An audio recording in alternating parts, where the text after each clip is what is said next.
after knowing middle cranial fossa approach, we will go to retrosigmoid approach. So in middle cranial fossa approach, we already saw it is a small tumor. So in retrosigmoid, tumor size will be less than 2.5 centimeter. We will go to the retrosigmoid approach. Then what is the difference, main difference between all the two approach? Even the hearing preservation is also done here. Hearing preservation is also done here. What is the main difference in this thing? The thing is that the tumor is located within the IAC in this middle cranial fossa approach, but in retrosigmoid it is beyond the IAC. And also one more point, the second point is the significant mass is seen in the cistern of the IAC, which is here only the less than 10 millimeter is only seen, but here significantly more is seen as compared to this.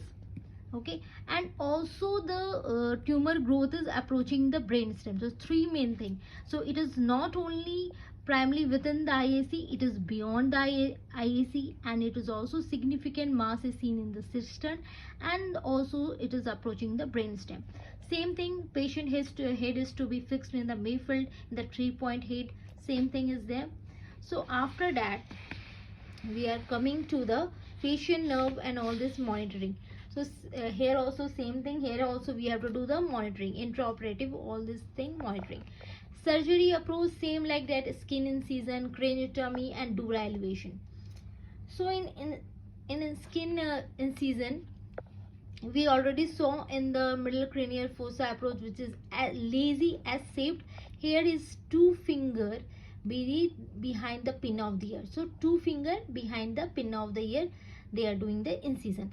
Same like that, we have to do layer by layer, cutting layer by layer, where the temporal muscles, temporal fascia, peristernum, all these layer by layer we have to cut. Same thing. Now going to the craniotomy. Craniotomy, what we saw here, it is the 1/3 of the posterior and 2/3 of the anterior. Here is suboccipital craniotomy. Back side of the skull, you can see there is a occipital. Occipital means back side of the skull, that is a part of the occipital. So suboccipital craniotomy they are doing. Back it was not back side, this is the back side craniotomy they are doing. Okay, like this you can see in the diagram. If this is the person here, this is the neck, so incision is, and this is the ear. Okay, incision is done 2 finger beneath, so like this. So this all are the occipital lobe, all this thing. Okay, 1 through 3, something like that. So here they are doing the incision. Understanding? Here they are doing the incision.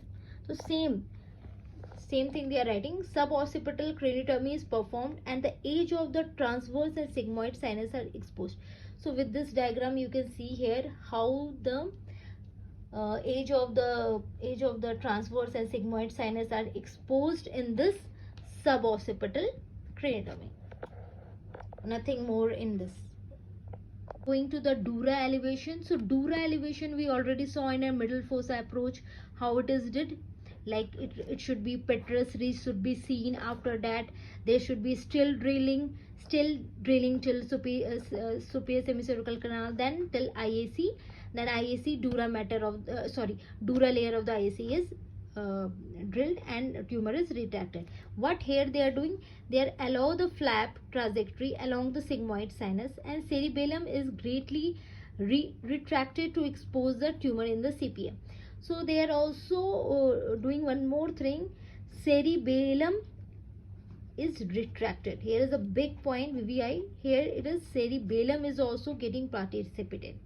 Okay, but here it was not getting participated. Here cerebellum retraction is happening because the tumor growth is little bit more than this. The posterior lip of the IAC, you can see here the posterior lip of the IAC is drilled until the transverse crest. So this is the picture you can see in this, how the posterior lip of the IAC is drilled until the transverse crest is obtained. And drilling with the diamond drill is performed and and one more thing, this is the retrosigmoid approach is the 180 degree of the circumference of IAC. Now going to the translabyrinthine approach. So what we saw in the middle cranial fossa approach, it is a small tumor. Here the tumor size is less than 2.5 centimeter. Here there is a no limiting factor for the size of the tumor, that is greater than 2.5 centimeter. Till some of the studies say till 3 centimeter we can go to the translabyrinthine approach. And here hearing preservation is a goal, hearing preservation goal in the retrosigmoid also, but in translabyrinthine approach there is a poor preoperative hearing. Means when the person or a patient is having a no hearing preserved, then they can go with this approach. Or even one more thing, if even after doing this translabyrinthine approach, their hearing is not preserved, okay, because the tumor growth is more. So here we already know there the tumor growth is within the IAC, it is beyond the IAC, and here it is. So tumor growth is here in the CPA, cerebral pontine angle, and by the and also to the lateral to the fundus. Okay, it is also one of the study by the National Laboratory of Medicine, something like that. Okay, in 2013. Same thing, patient head is fixed, patient head is fixed, patient head is fixed. Facial nerve monitoring, here also monitoring, here somatosensory monitoring and facial nerve monitoring is there. Then skin. So already we saw in the middle cranial fossa approach there is a surgery where is a 3 steps like skin incision, craniotomy and dura elevation. Here also in the retrosigmoid approach, skin incision, craniotomy and dura elevation. Here also skin incision is there. Here pre-sigmoid approach is there. Then first, second, third is mastoidectomy. Okay, don't see my handwriting, as already I say it's like a Gandhiji only. And fourth is labyrinthine tomy. Okay, so 4 steps are here.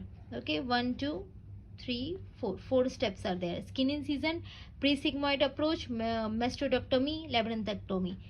Directly you can go to the pre-sigmoid approach, where the skin incision is done like C-shaped skin incision, temporal region above the zygoma, extend above the ear and downwards in the sub-occipital region. So we know that already we studied in the retrosigmoid approach also that they are doing in a sub-occipital region, but is far away. If this is the middle cranial fossa approach, this is a translabyrinthine and this is retrocochlea. So occipital is here now, and this is our ear. So occipital is here. So they are telling this is our translabyrinthine approach. So they are also doing downwards. So here you can see temporal region above the zygoma, extend above the ear and downward in the sub-occipital region. Here also sub-occipital region. Medial to the mastoid process. So picture you can see. Another skin flap is reflected forward to the level to the external auditory canal. Same like that. We already studied like a skin incision, like temporal muscle, temporal fascia and peristome. Same thing here also. Till the and it is also bended till the external auditory canal. One more thing, the temporal muscles and sternocleidomastoid muscles are exposed. After that pre-sigmoid approach, we will go to mastoidectomy. So what is happening within this? With high speed drilling, where sigmoid sinus is and pre-sigmoid dura mater and middle fossa dura are exposed. So everything are exposed in mastoidectomy. Okay, and the mastoid segment of the facial nerve is skeletonized. Okay, this is the mastoidectomy. How they are, how the sigmoid sinus, pre-sigmoid sinus, all these are seen in this. Last step is labyrinthine approach. In this, what they are telling, using a Y-shaped incision to open the dura of the posterior fossa. You can see in this diagram how dura of the posterior fossa. Then IAC is assessed assessed, then IAC is assessed, then they will go to till IAC. Okay, then dura of the IAC, which we already covered in middle cranial fossa approach, the dura of IAC is seen. Then the facial nerve is located and confirmed by, means they are seeing that facial nerve is working and all these are confirmed their location of using the stimulator. Then only the drilling is dissection is done, with the vestibular nerves are cut and the tumor is dissected from the cerebellum and the brainstem. Understood? This is the approaches. I know this translabyrinthine approach is little bit difficult, like